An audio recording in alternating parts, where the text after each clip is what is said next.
નમસ્કાર વિદ્યાર્થી મિત્રો, એમએસ એજ્યુકેશનમાં આપ સર્વનું હાર્દિક સ્વાગત છે। ધોરણ 10 ગણિત ચેપ્ટર નંબર 1 છે વાસ્તવિક સંખ્યા, એમાં સ્વાધ્યાય 1.1 નો પ્રશ્ન નંબર 6। તો કે પ્રશ્ન નંબર 6 માં એવું કીધું છે કે સમજાવો કે 7 × 11 × 13 + 13 અને 7 × 6 × 5 × 4 × 3 × 2 × 1 +1 એ શા માટે વિભાજ્ય સંખ્યાઓ છે।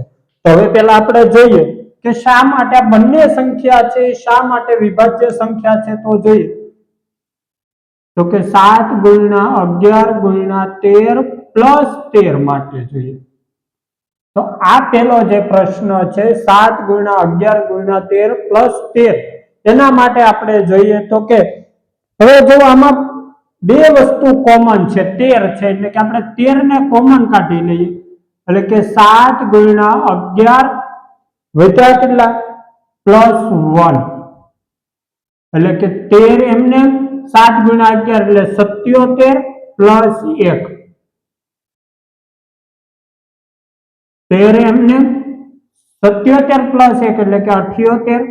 હવે આ બંનેનો ગુણાકાર કરો 78 × 13 તમે કરશો એટલે 1014 આવશે 1014। આ બંનેનો ગુણાકાર તમે કરો છો એટલે 1014 આવે અને 1014 ને આપણે અવયવ પાડીએ તો કે 1014 બરાબર 2 × 3 × 2 × 3 × 13 × 13 આ એના અવયવ છે।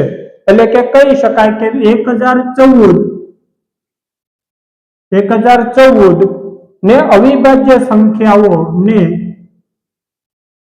અવિભાજ્ય સંખ્યાઓ 2, 3 અને 13 ના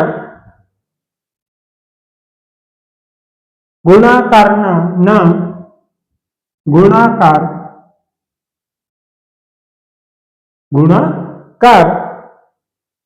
સ્વરૂપમાં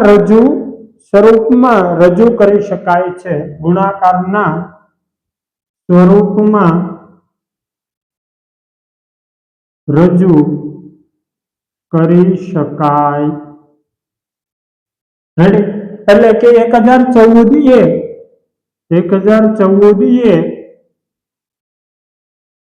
વિભાજ્ય સંખ્યા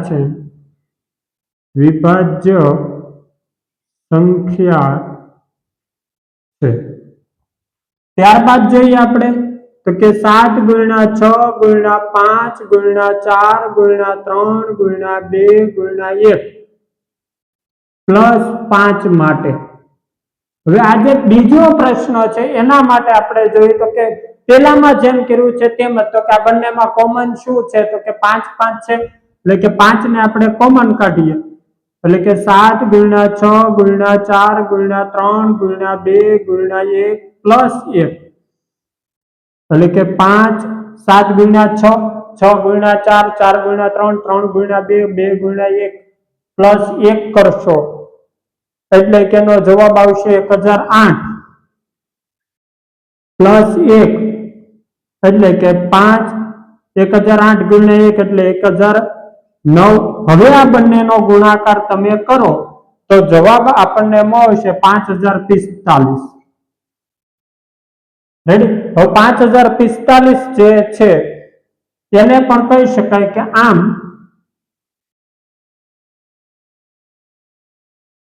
7 × 6 × 5 × 4 × 3 × 2 × 1 +5 ને ભિન્ન અવિભાજ્ય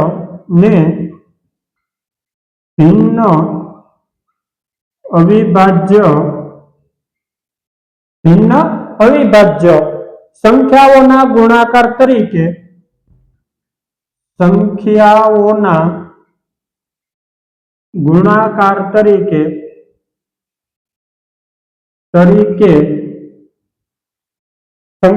ગુણાકાર તરીકે દર્શાવી શકાય